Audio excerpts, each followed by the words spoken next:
Gold जनवरी में $5,589 all time high बना के लोगों को करोड़पति बना रहा था। वहीं गोल्ड सिर्फ 5 महीने में 25% गिर चुका है। जो लोग हमेशा टॉप का वेट करते हैं उनकी तो नींदें उड़ गई हैं। लेकिन सवाल ये है, क्या ये सिर्फ क्रैश है या फिर एक ऐसी अपॉर्चुनिटी जो कभी दोबारा लौट कर नहीं आई? कहां तक गिर सकता है, कौन से लेवल पर बाय करना स्मार्ट वे होगा, और स्टॉक मार्केट से बिजनेस तक गोल्ड का पूरा कनेक्शन।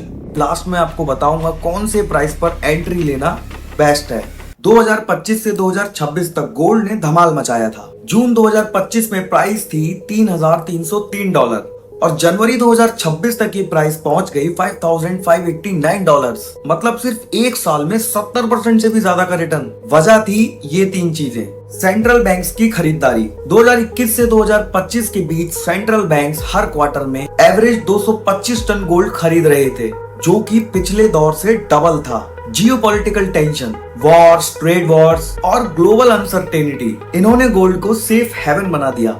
चाइना का बड़ा रोल। सिर्फ क्वार्टर 1 2026 में चाइना का नेट इंपोर्ट 317 टन था, पिछले क्वार्टर से 3 गुना ज्यादा।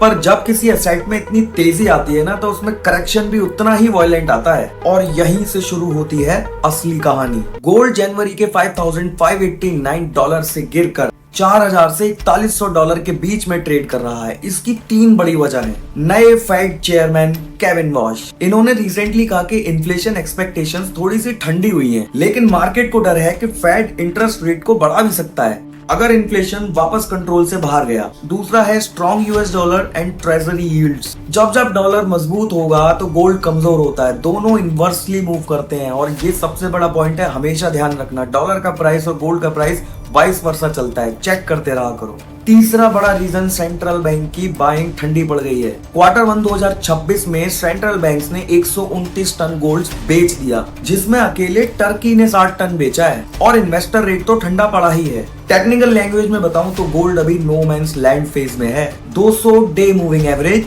$4,340 के ऊपर है, लेकिन 50 मूविंग एवरेज $4,730 से नीचे कैप हुआ है, और जब तक इन दोनों के बीच डिसाइड नहीं होगा मार्केट कंफ्यूज्ड ही रहेगा। अब आता है सबसे इंपॉर्टेंट सवाल, अभी ये और कितना गिर सकता है? शॉर्ट टर्म एनालिसिस के मुताबिक जुलाई 2026 में गोल्ड $3,365 से लेके 4,236 की रेंज के बीच में रह सकता है। कुछ पैसिमिस्टिक फोरकास्ट में साल के एंड तक गोल्ड का प्राइस $2,996 तक भी जा सकता है, अगर डॉलर और स्ट्रॉन्ग होता है या फिर फेड रेट्स बढ़ा देता है। लेकिन यहाँ एक ट्विस्ट है। वर्ल्ड गोल्ड काउंसिल के 3 सिनेरियो हैं। Mild slow down plus rate cuts, यानी कि गोल्ड में 5 से 15% तक की तेजी। दूसरा है ग्लोबल रिसेशन या फिर जियोपॉलिटिकल शॉक, 15% से 30% तक का अपवर्ड मूव। तीसरा है strong economy plus high dollar, -5 से -20% तक का फर्दर करेक्शन। मतलब कि शॉर्ट टर्म में वोलेटिलिटी रहेगी, लेकिन long term demand, jewellery, central banks और इन्फ्लेशन हेज अभी भी जिंदा है। यहाँ पर मैं तुम्हें एक सिंपल स्ट्रेटेजी देता हूँ, ना कि कोई गुरु ज्ञान, ओनली थ्योरी। पहला, dip buying zone.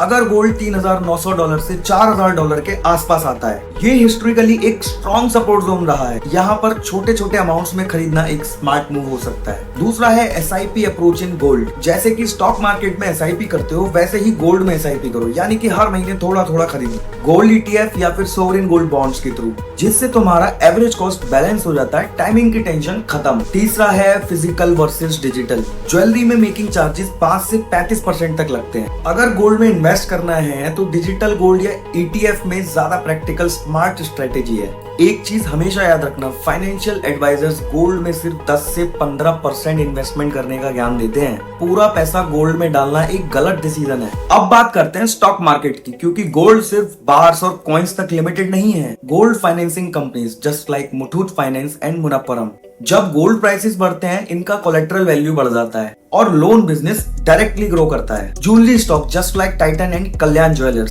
High gold prices से शॉर्ट टर्म में डिमांड कम हो सकती है, क्योंकि ज्वेलरी महंगी हो जाती है, लेकिन मार्जिन्स लगभग स्टेबल रहते हैं, क्योंकि मेकिंग चार्जेस फिक्स होते हैं। ग्लोबल माइनिंग स्टॉक्स, जब गोल्ड रैली करता है तो माइनिंग कंपनीज का प्रॉफिट बढ़ता है, जो कि डायरेक्टली उनके स्टॉक प्राइस को बूस्ट करता है। मतलब कि अगर तुम्हें लगता है कि गोल्ड लॉन्ग टर्म में ऊपर जाएगा, तो सिर्फ गोल्ड खरीदना जरूरी नहीं है, इनसे रिलेटेड बिजनेस स्टॉक्स में इन्वेस्ट करना एक इनडायरेक्ट डायरेक्ट प्ले हो सकता है। अब सबसे बड़ी बात, बड़े फाइनेंशियल इंस्टीट्यूशंस क्या कह रहे हैं। गोल्डमैन सैक्स का टारगेट है $4,900 एंड ऑफ 2026 तक। जेपी मॉर्गन ये तो और भी बुलिश है, उनका टारगेट है गोल्ड $6,000 बाय Q4 और $6,300 2027 में। और कुछ एग्रेसिव फोरकास्ट तो गोल्ड को 2030 तक $7,000 से $9,000 तक ले जाते हैं। मतलब कि शॉर्ट टर्म करेक्शन के बाद भी बड़ी फाइनेंशियल फर्म्स का लॉन्ग टर्म विजन अभी भी बुलिश है। वजह सिंपल है, जियोपॉलिटिकल टेंशन अभी खत्म नहीं हुई और सेंट्रल बैंक्स का स्ट्रक्चरल डिमांड अभी भी जिंदा है, भले ही शॉर्ट टर्म में सेलिंग दिख रही हो। तो भाई सीधी सी बात, गोल्ड शॉर्ट टर्म में वोलेटाइल ही रहेगा। अगर तुम सही लेवल्स पे स्मार्ट तरीके से SIP के थ्रू इन्वेस्टमेंट करते हो तो ये एक solid long term wealth builder बन सकता है। अगर ये सारा डेटा पॉइंट टू पॉइंट और यूजफुल लगा हो तो वीडियो को लाइक जरूर करना। अगर गोल्ड को लेके किसी और के मन में कोई और पर्सपेक्टिव हो तो वो कमेंट बॉक्स में जरूर ड्रॉप करना। मैं भी सुनना चाहूंगा कि क्या क्या रिव्यूज लोगों के अलग अलग आते हैं। बाकी बिजनेस, फाइनेंस, इन्वेस्टमेंट और स्टॉक मार्केट से जुड़े रहने के लिए सब्सक्राइब कर लेना। जय हिंद।